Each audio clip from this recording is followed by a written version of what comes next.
लालची बेटी की कहानी। सृष्टि दिखने में बहुत ही अजीब थी। लेकिन अमीर बाप की बेटी सृष्टि पर उसकी माँ जान छिड़कती।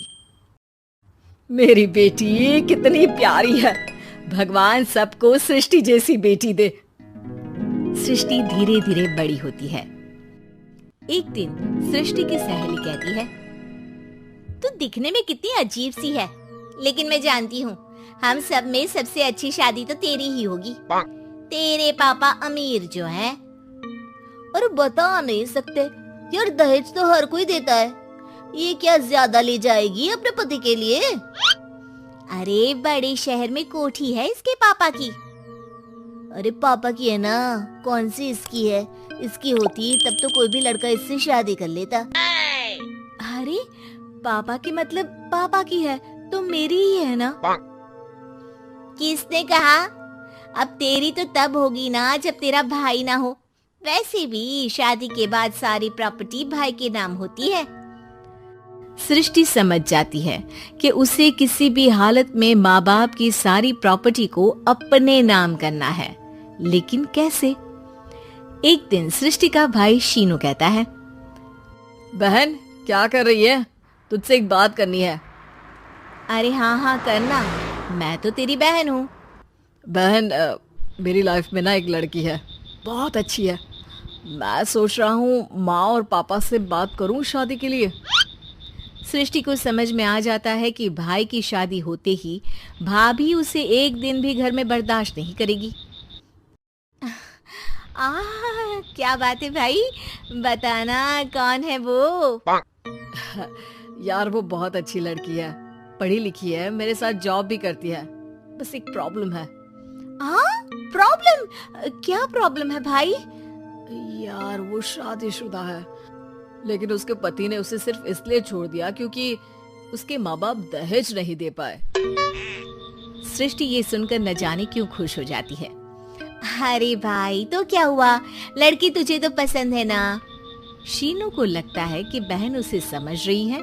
वो इस बात से अनजान होता है कि उसकी बहन की मंशा पूरा घर हड़पने की है। सृष्टि अपनी माँ से कहती है, मम्मी मुझे तो बहुत चिंता है। पता है शीनू क्या कर रहा है? अरे क्या कर रहा है? वो तो काम पर जाता है और वापस घर आता है। नहीं ना माँ, वो यही तो नहीं कर रहा, बाकी सब कर रहा है। आपको पता है उससे प्यार है, और वो भी एक शादीशुदा लड़की से। ये क्या हो गया? मैं सोसाइटी में क्या मुंह दिखाऊंगी? अरे तेरे पापा तो यही कहेंगे कि मैंने ही उसे बिगाड़ दिया है।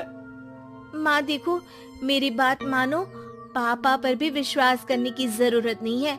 अब आप ही बताओ, पापा इतनी देर घर के बाहर रहते हैं क्यों? बोलो। अरे बेटा वो तो नौकरी करते हैं ना। तू बहुत भोली है माँ। पापा का ऑफिस तो 7 बजे खत्म हो जाता है, लेकिन देखो कितनी देर से आते हैं।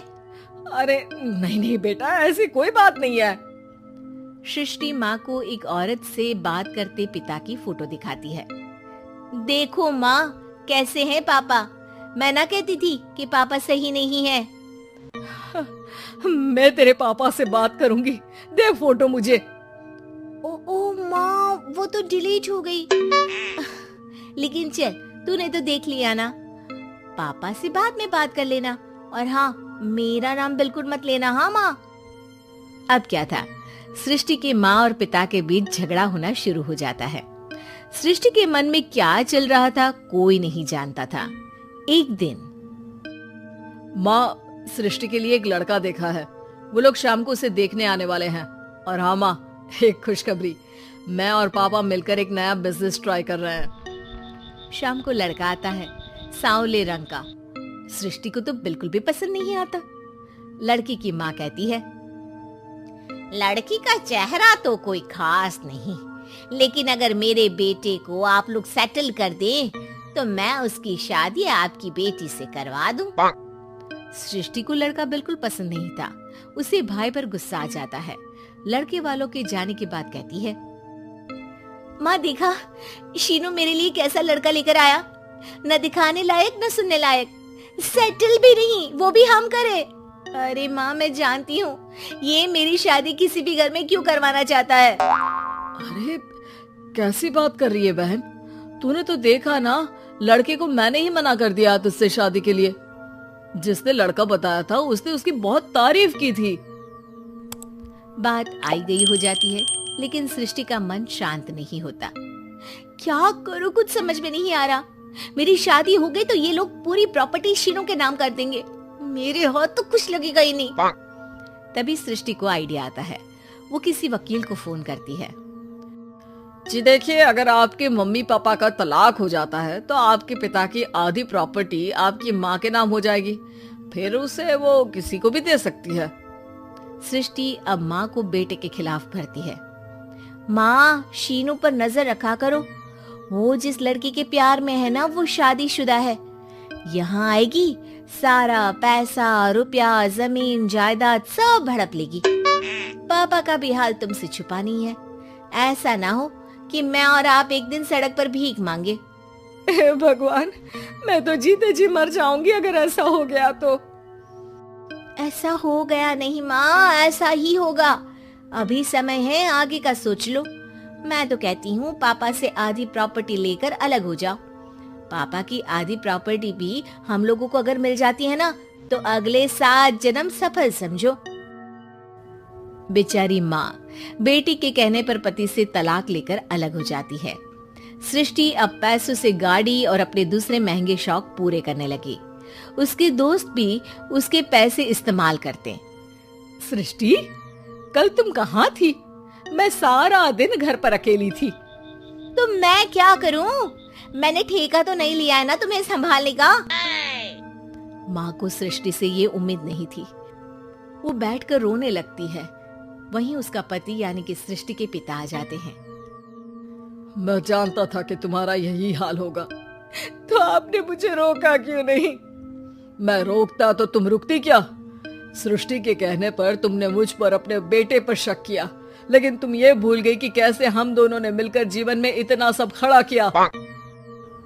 माँ पति के गले लग जाती है। मुझे माफ कर दीजिए, मैंने आपकी कमाई का एक बड़ा हिस्सा गवा दिया। कोई बात नहीं, तुम साथ हो तो मैं ऐसी 7 प्रॉपर्टी खड़ी कर दूंगा। तभी वहाँ सृष्टि आ जाती है रोते हुए। माँ, मयंक ने मुझे छोड़ दिया। वो बोल रहा था जब तक मेरे पास पैसे थे तब तक ही वो मेरे साथ था। पापा, माँ, मुझे माफ कर दीजिए।